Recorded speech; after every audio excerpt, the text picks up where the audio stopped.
Listen to Fight Night on talkSPORT. I'm Adam Caswell. Gareth A. Davies alongside me. Pleasure to welcome to our studio Viddal Riley, English champion at Cruiserweight. How are you, my man? You well? I'm good. How are you? Very well indeed. And great to have you in the studio because obviously we've got a date now pending, not pencil, pending, ready to go at the O2 Arena. Easter Sunday is the date of March 31st. A lot of people obviously will be aware of this because on talkSPORT throughout the course of the week we've had Fabio Wardley and we've had Fraser Clark obviously in the studio talking about their fight. That's the main event and you're going to be on this card, which is a wonderful card to be part of. Big mainstream interest, and it's always nice to have a name in the opposite corner that other people are familiar with as well. A man that has maybe been at the moment at a slightly higher level in the world of boxing, obviously former British champion, just lost his championship, stepping back down to take on you for the English title in Mikael Lawal. What a great fight, mate. No, it's a very good fight. You know, it's what I suggested to my promoter Ben Shalom. You know, we was looking at opponents and where I'm heading, where I want to go, and of course, I've said I want to be a British champion now that I'm English champion. But there's no better way to prepare for higher levels than to test yourself against someone who was a British champion. So to me, it made sense.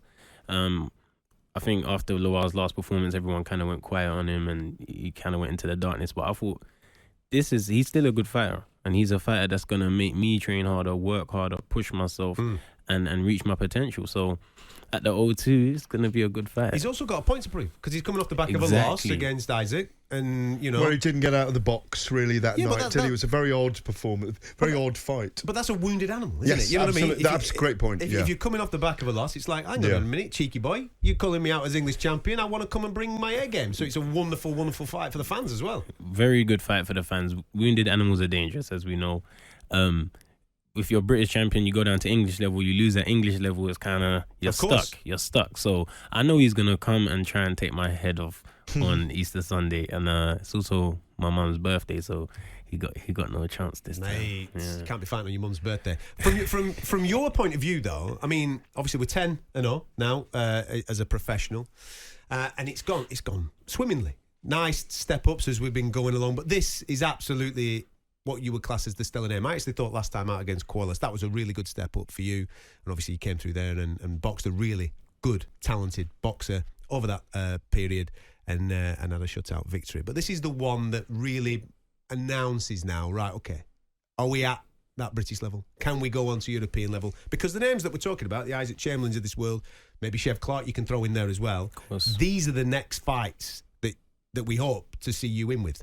These are the fights that I want. You know, I've said I want to take the traditional route, and when everyone thought I could go into the influencer realm and whatnot, I came to this route to be on the journey, and embrace the journey and take the challenges on the journey. So Isaac Chamberlain, of course, that's a fight I've vocalized many times and say I wanted. Chev is right there as well. He's saying, I'm the mandatory, I deserve the shot. But it's good that we have conversation. The most important thing is that boxing keeps the interest of the people. Yeah. And with us being good fighters, vocalizing we want to fight, this is what keeps people interested. So I'm grateful to be a part of the mix. Do you think, you just mentioned the influencer route there, right? For people that don't know too much, you were obviously heavily involved in KSI's journey right at the start, coaching him and what have you. Do you believe that affiliation with the hardcore boxing fan base maybe affected how serious people took you at the start? Because it feels like to me that you've got rid of crossover. You've got rid of those shackles now. People are like going, but they forgot about your amateur pedigree. That's what I mean. That's right. the point. But what I'm saying this guy was a top level amateur. Of course, but from a casual audience point of view, they didn't know that. Needed the crossover. Yeah. So you played it well, I think. You've done the chess game. Yeah, There's a yin and a yang to everything. What I gained from being a part of that is changed my life. It changed how many people know me. At least they know me for something. So a lot of people are struggling to be known just daily doing what they've dedicated their life to. Something that found me accidentally but still contained my passion, allowed me to be known to a wider audience. And I always knew my skills would bring me back to a point where I get the respect of the traditional audience as well. And I guess Lawal is an opponent that starts with on the 31st. Was it? Sorry, Gareth. Was it difficult though? Because that audience there. I mean, there's a lot of money there, mate, and there's a lot of attention there and all that type of thing. And with all due respect, you could probably go in there and mop it up quite comfortably. Right. Was it was it a difficult decision to then say, well, hang on a minute, I'm going to come back to the traditional route, which is difficult, a bit less money at the start, but when I get to the very, very top, that's when I'll start to do what I need to do. Was it a difficult decision to do that? It wasn't a difficult decision because, as Gareth mentioned, I've been boxing since I was 6 years old, had a very good amateur career, represented Team GB England. So I believed on that path that one day I'd go to the Olympics, turn professional and be a world champion. So when I made that decision, all right, let's resume what I've been doing my whole life. It wasn't hard at all. Of course, you see, the money, like you said, is crazy on the other side, but I always believed that I will make the money in the traditional game. I have so much faith in that I didn't need to cop out and say, all right, now this is presented, let me do it.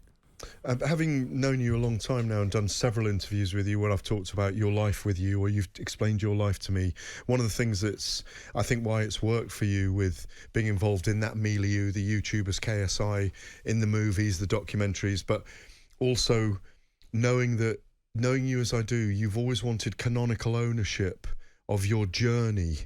And so you're already there at that level now where you can have 5 or 6 fights now and go all the way to world level. And also for those listening about you, you've also fought in the Middle East. You fought in Las Vegas. You fought in Mayweather and Mayweather Promotions. You curated it very cleverly and finessed it. I say slowly, but you curated it, and it's a very decent climb when you look at it. If that's fair. Yeah, no. It was deliberate. It was by design, wasn't it? Yeah, it's I don't know, man. When opportunities are presented to me, I got a good family, I got a good team. I got my own intelligence. And you got your dad as well, by the way. That people might not know if they're listening. Shout out to my dad. Yeah, exactly. He's very close to you, and very close. Yeah. But no, I'm close with my family and both my parents. My mum, she'd be advising me as well. She's just not in the camera as much because she's not the trainer. But she got heavy hands or not? I don't remember. Long time ago. Don't remember. But she doesn't need that. The word's enough. Okay. But the journey, a look is a powerful thing. But the journey has been. I can't say I've orchestrated the whole journey. I'd be lying if I said that. But I do know where the opportunities are. I do know if it aligns with what I can do. And if those things tick and the team and the family I have who have my best interests at heart agree, then I make the move. Can I just say, though, in your last 3 or 4 performances, I've been so delighted at what you've started to show. Lateral movement, power, uppercuts, just your armoury. It's really it's like you've blossomed. Is that fair? That's fair. I think that's credit to my dad because he taught me from the beginning. And, I spent some time away from him when I was in America, I was in Vegas. And when I've come back to him, it's like, right, like this is... It's time. Yeah, it's time. And he's like, let's get back to what we were doing and how you were so successful as an amateur. Let's replicate that in the pros. And to come back here, have 6 fights here, and become English champion just goes to show I'm on a mission. Yeah, absolutely.